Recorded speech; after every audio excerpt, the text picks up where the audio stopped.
Hi hello ನಮಸ್ಕಾರ, ಎಲ್ಲರೂ ಹೇಗಿದ್ದೀರಾ? ಆರಾಮ. ಕಾರ್ತಿಕ್ ಮಾಸಲ್ಲಿ ನಾನ್ ವೆಜ್ ತಿನ್ನಬಾರ್ದು ಅಂತ ಇವತ್ತು ಪನ್ನೀರಲ್ಲಿ ಕಬಾಬ್ ಮಾಡ್ತಿದ್ದೀನಿ. ಪನ್ನೀರ್ ತಗೊಂಡಿದ್ದೀನಿ, ಮೀಡಿಯಮ್ ಸೈಜಲ್ಲಿ ಕಟ್ ಮಾಡ್ಕೊಂಡಿದ್ದೀನಿ. ಈಗ ಮಸಾಲ ರೆಡಿ ಮಾಡ್ಕೊಳ್ಳೋಣ.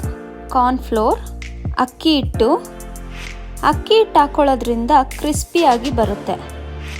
ಮೈದಾ ಹಾಕ್ಕೊಂಡಿದ್ದೀನಿ, ಮೆಣಸಿನ ಪುಡಿ, ಜೀರಿಗೆ ಪುಡಿ, ಅರಿಶಿನ, ಖಾರದ ಪುಡಿ, garam masala, kebab powder, salt, ಶುಂಠಿ ಬೆಳ್ಳುಳ್ಳಿ ಪೇಸ್ಟ್, ಸ್ವಲ್ಪ ಮೊಸರು ಹಾಕ್ಕೊಳ್ಳೋಣ. ಇಷ್ಟು ಹಾಕಿ ಕಲಿಸ್ಕೊಳ್ಳಿ.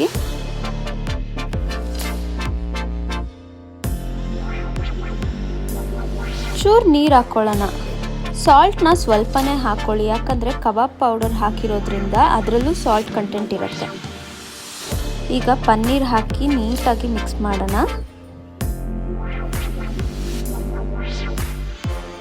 ಒಂದು 10 ನಿಮಿಷ ನೆನೆಯಕ್ಕೆ ಬಿಡೋಣ, ಚೆನ್ನಾಗಿ ರುಚಿ ಖಾರ ಎಲ್ಲ ಇಟ್ಕೊಳ್ಳಿ.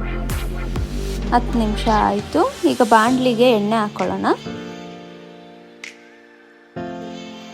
ಪನ್ನೀರ್ ಹಾಕೋಣ.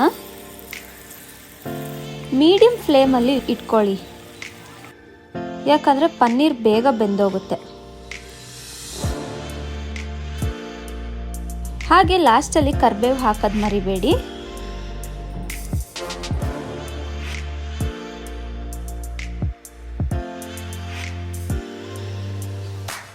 ನೋಡಿದ್ರಲ್ಲ ಪನ್ನೀರ್ ಕಬಾಬ್ ಮಾಡೋದು ಹೇಗೆ ಅಂತ. ತುಂಬ ಚೆನ್ನಾಗಿ ಬಂದಿದೆ, ಟೇಸ್ಟ್ ಕೂಡ ಚೆನ್ನಾಗಿದೆ, ಕ್ರಿಸ್ಪಿಯಾಗಿ.